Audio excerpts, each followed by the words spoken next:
Hi, this is Carl with another super success video for IT consultants. And today I've got one for the technicians out in the crowd. And the question of the day is, what's better, working for a generalist MSP business or focusing your skills by working as a SysAdmin, a dedicated in-house IT at a larger company? Well, if you've been following me for very long, you probably guessed the answer is a balance, right? So everything in life is a balance. Now, the advantage of a sysadmin job is obviously that you can focus very deeply on a specific skill set. Very often what you're going to find is that you learn a certain level of management stuff, whatever the specialty is you're assigned to, and you learn deep into that, which is exactly what you want. That way you can get better and better certified, work your way up that ladder. At an MSP, and really we're talking about a larger MSP, at least 5 or 6 technicians, you're going to start as a generalist, and with luck at a well-managed MSP, even though you're going to have a bunch of generalists, you will keep track of who's better than everybody else at telephony, who's better than everybody else at SQL, who's better than everybody else at Active Directory or Azure Active Directory, so forth and so on. Over on the in-house IT side, what you're going to find is that you very quickly become siloed on what you do best. And so if that's user administration, that's what you're going to learn. If it's Exchange, that's what you're going to learn, which is great if that is in fact the pathway you want to go down.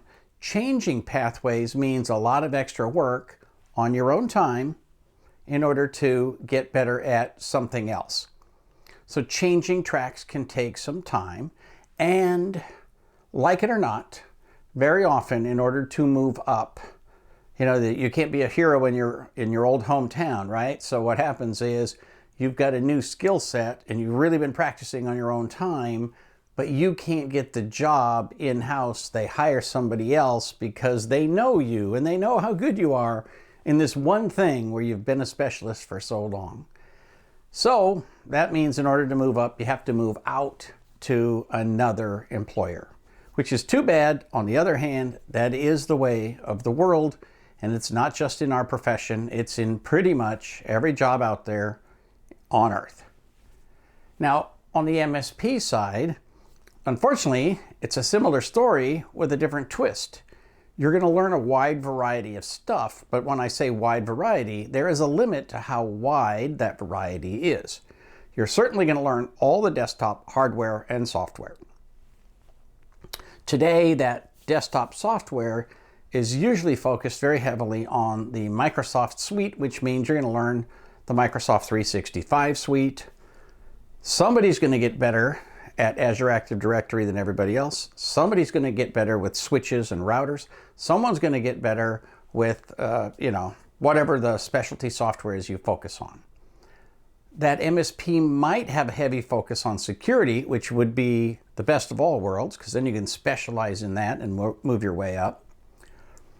But also, there's a limit. So maybe they do some signage. Maybe they focus on firewalls, or they focus on some special technology. That's great, but that wide variety doesn't get much wider, and it changes slowly over time.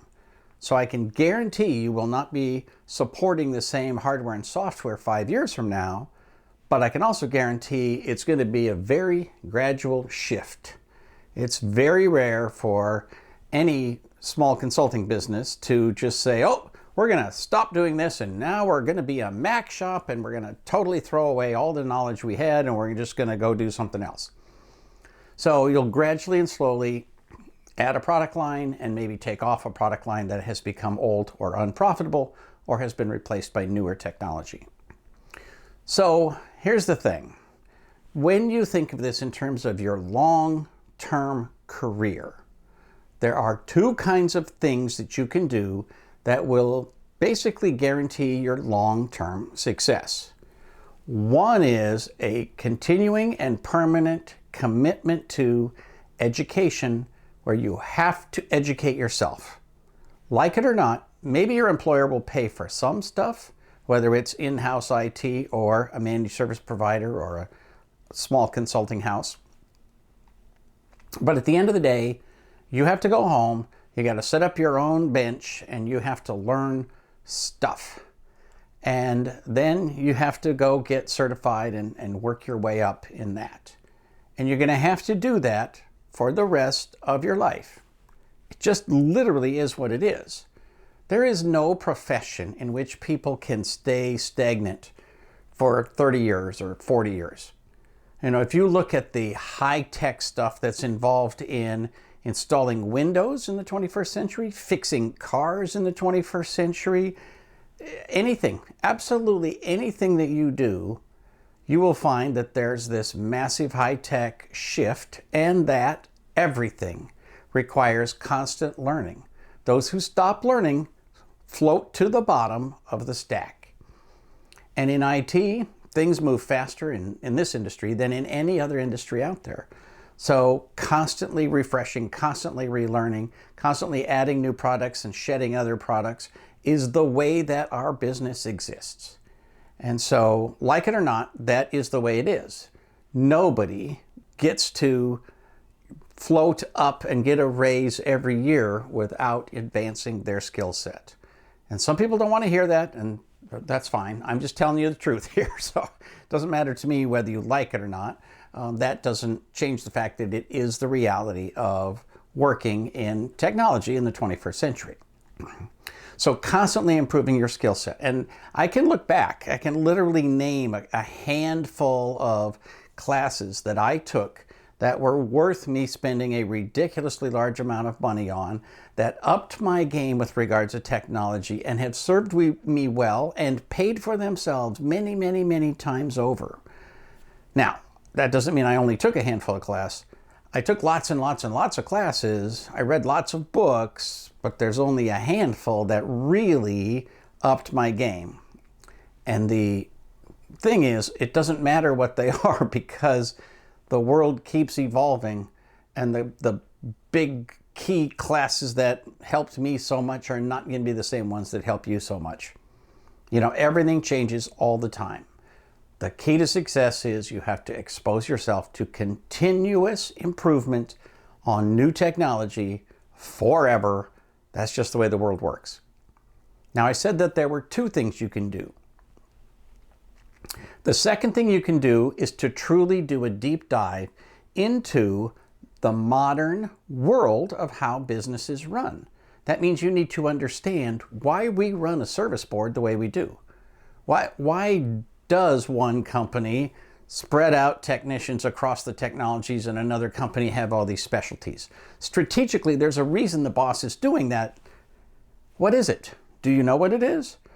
Right? So you have to understand the business side as well as the technology side. Now, there's lots of places. IT Service Provider University is obviously the one that I would recommend, but there's lots of places that are teaching about the business model side of things. And many people will say, oh, I don't like that stuff. I hate that stuff. I don't want to do that stuff. That's fine, but just remember that decision to not go down that road limits your upward mobility across the board for your career. Think about it. Whether it's Microsoft or Disney or any other big company, any Fortune 500 company, when they're looking to say who's going to be on the track to take over at the highest level of management, they identify who those people are, and then they spend years saying, okay, you're going to spend a year in this department, and a year in this department, and a year in that department. You're going to learn about hiring and employment and shipping and product development, right? You're going to learn about service delivery. You're going to learn all the little pieces there are to make this company go. Then and only then are you eligible to elevate to the highest levels in the company. So education, ultimately, whether it is technical or business related, is your path up to increased revenue, as well, increased salary and income, as well as higher status in the industry. If I were to spin the wheel and say, what is the greatest thing that you could get into today? I would say that wheel is pretty nicely divided between artificial intelligence and security. And of course, there's all the other technologies around the sides. But those are the two that if I were talking to an 18-year-old, I'd say, whatever you can do to teach yourself about security or AI or both, that's where the money is going to be, at least for the next 10 years, and maybe for the rest of your life. Constantly improving, constantly growing is the nature of the business that we're in, and it can't be only technical. If it's only technical, there is literally a limit to how far you can go. You also have to understand the business side of the business. So whether it's going to Amy Babinchak, Eric Simpson, or IT Service Provider University, go get educated on how IT businesses run and operate, because that extra level is going to really kick it off. Now, here's a quick note for managers.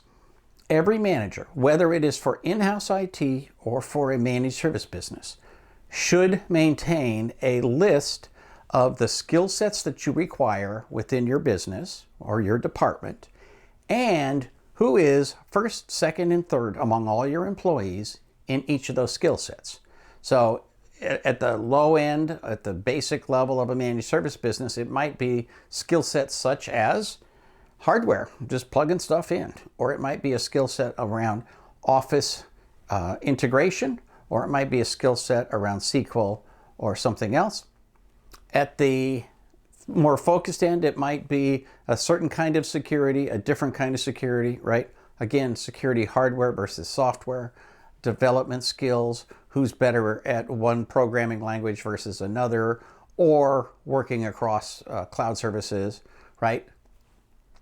Whatever the skill sets are that make you successful within your department or within your company, have a list of those. And again, those are going to change. So make sure about once a year you say, is there a skill set we should add to the list? Where does it fall? Put it in the Excel spreadsheet. And then which technician is number 1, number 2, and number 3 on each of those skill sets. And share that information with your technicians so that people can say, I'm number 2 in the company. I didn't even know that. And I suck. So guess what? If I got to be really good at this, I could easily be number 1, and I want to pick a skill set and grow in that. I also highly recommend that owners and managers pay for a lot of this education on both the technical and the administrative side. The better your people understand every single piece of their job, the more helpful they're going to be, the more productive they're going to be, the happier they're going to be, the more they're going to see that they've got some future if they stick with you. Or, to be honest, if they leave, that's okay too. Raising the bar for the entire industry is not a bad thing. Dave Seibert loves, my friend Dave Seibert runs SMB TechFest. He loves to say, well, people complain, well, what happens if I train somebody up and they get this high level of certification and then they leave? Well, what happens if you don't train them and they stay, right? So it's better to have training, build it into your budget, and help your technicians be better at their job. More than once, I have trained somebody up and had them move on, and then 5 years, 10 years, in one case 20 years later, come back to me and say, I want to do a project with you, and they're grateful and they know that they can come back to me because I'm the person that helped them to get good enough to leave my company and move on to something else. I still work with people who were at one point employees of mine or a company that I managed 30 years ago. So, you cannot think about your career as something where just now today I got to get me through the month or I got to get me through the year. You have to figure out an environment that you want to live in where people are committed to education and continuous improvement for the rest of your career. You know, there's an old saying that, you know, you have to be nice to the people that you meet on the way up because you're going to meet the same people on the way down. Well, that's kind of true, you know. Be the kind of person who is constantly growing, constantly learning, and constantly working to improve the industry that you have chosen to live in. Please give me your comments, questions, and suggestions. Give it a thumbs up if you like it. Subscribe to the channel, and if you have any questions, put them down below. For Small Biz Thoughts, this is Carl Polachuk, wishing you the best of luck in everything you do.